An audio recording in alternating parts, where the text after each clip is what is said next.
Welcome to Biblical Studies Today. It's Wednesday, January 15th, 2025. As we head into the new year in Biblical Studies, still casting a shadow over last year is the release of How to Study the Bible's Use of the Bible. And this was my hermeneutics book of the year for 2024. And want to note the forward and backward looking frame. The authors in chapter 6, they title Backward Looking versus Forward Looking Typological Patterns. I'm seeing some of that. It's referenced often in Galatians, but also in reference to the 7 principles of Midrash, Hillel's 7 rules or observations, we might call them. And one surfaces repeatedly in Galatians 3 and 4. I want to draw our attention to that today. This principle of constructing a father or a principle based on 2 passages, coordinating 2 ideas from the Old Testament, 2 texts, often just 2 words in 2 different texts, and bringing a principle from them. In Galatians 3 here, Paul grabs hold of Genesis 15:6 and Genesis 12:3, not in canonical order, but taking them out of order.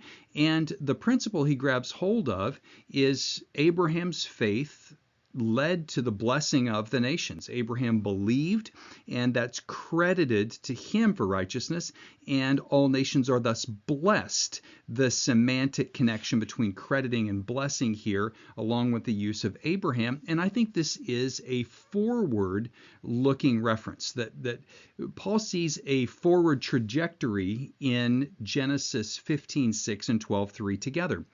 We have a few other instances here in Galatians 3 and 4. We saw one and now the second of 4. Paul grabs hold of Deuteronomy 27:26 and then Deuteronomy 21:23. These texts are connected by the concept of cursing, this cursed here. And the principle, I think, that Hillel would say we draw from this, looking at his grid, is that failure is cursed, and Christ became that for us. That's Paul's principle.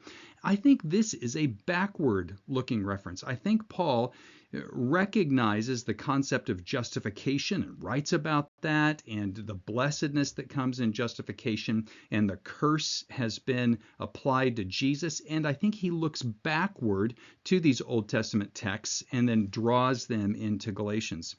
Here is the third of 4 references we're looking at in this instructional video.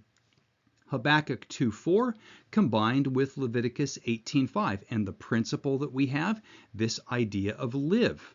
Paul grabs hold of this word in each verse and thus coordinates. These are 2 very different contexts. Habakkuk and Leviticus, different sections of the Old Testament in terms of genre, and yet Paul grabs them together, and one principle: only by faith can we live before God, not by any kind of works. I think this looks forward. I think this is a forward look here. Paul reading forward, recognizing what these 2 texts say, and notes them on their way to fulfillment in Jesus here in looking forward. The final reference is a very famous one. In Galatians 4, Sarah and Hagar, Paul even uses the concept of allegory here and a figurative use of these 2 women. Here, Paul looks back and grabs hold of 2, again, very different texts. Again, the prophets and Torah, Isaiah 54, Genesis 21, and the concept, the principle he grabs hold of, only the woman Sarah had a child of promise from above.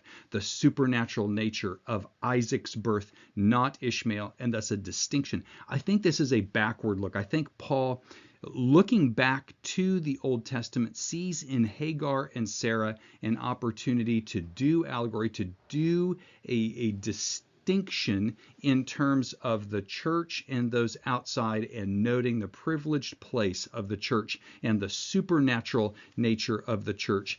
The promise from above, that is Isaac, and that's what he wants the Galatians to know.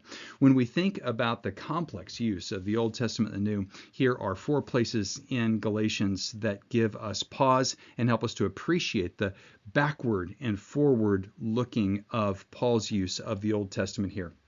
For more instructional videos, go to biblicalstudiestoday.com, and for more information on biblical studies classes, go to mbts.edu.